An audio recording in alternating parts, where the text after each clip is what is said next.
Γεια σου, εγώ είμαι ο Γιάννης και σε αυτό το κανάλι θα μάθουμε σήμερα πώς θα κάνουμε μια πάρα πολύ ωραία πατατοσαλάτα. Εδώ στη Γερμανία υπάρχουν δύο τρόποι να τις φτιάξεις. Μία με μαγιονέζα και μία που θα δείξουμε σήμερα. Πάμε γρήγορα στο βίντεο.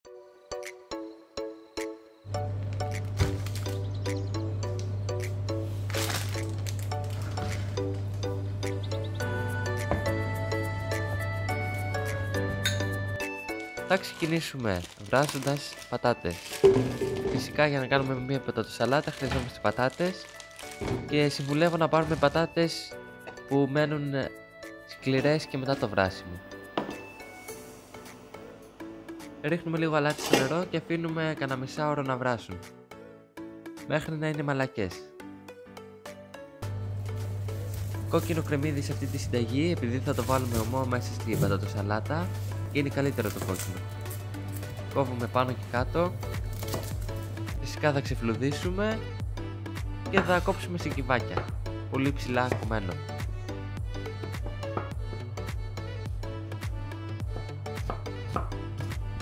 Με αυτόν τον τρόπο χαράζουμε το κρεμμύδι, χωρίς όμως να κόψουμε μέχρι τέρμα, ώστε να μην το διαλύσουμε.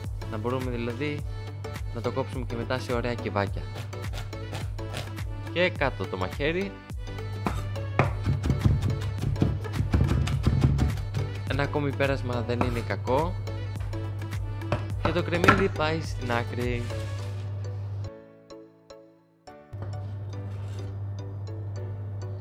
Επόμενο υλικό είναι ο μαϊντανός. Επίσης έχω και σχοινόπρασο. Τα κοτσάνια πολλές φορές τα πετάμε. Βέβαια να πούμε ότι η περισσότερη γεύση είναι στα κοτσάνια. Απλά δεν μας αρέσει η υφή πολλές φορές. Μόλις έβγαλα τις πατάτες και τις ξέπλυνα λίγο με κρύο νερό. Τώρα θα τις ξεφλουδίσουμε, αλλά θέλουμε ακόμα να είναι λίγο ζεστές για να απορροφήσουν καλά το μείγμα μας. Με ένα μικρό μαχαιράκι ξεφλουδίζουμε και κόβουμε σε φέτες.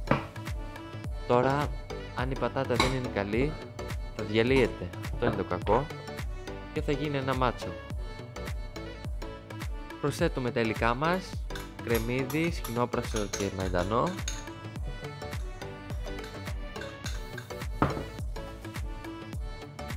Θα προσθέσουμε 60 γραμμάρια μουστάρδα, απαλή και 100 ml περίπου ζωμό βοδινού. Αν είστε vegetarian θα βάλετε ζωμό λαχανικών, αλλά παραδοσιακά γίνεται με ζωμό βοδινού.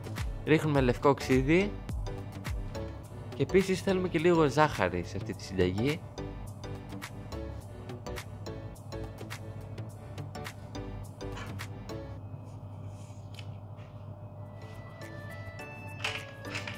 Λίγο αλάτι και πιπέρι γιατί είναι και ζωμός δυνατός.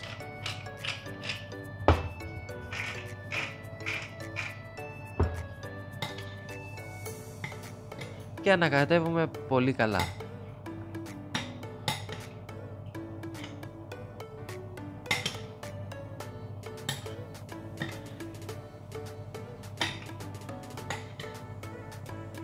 Τώρα αφήνουμε μισή ώρα στο ψυγείο για να δέσει, σκεπάζοντας με ζελοφάν. Θα ρουφήξει τα υγρά και θα χυλώσει πάρα πολύ ωραία.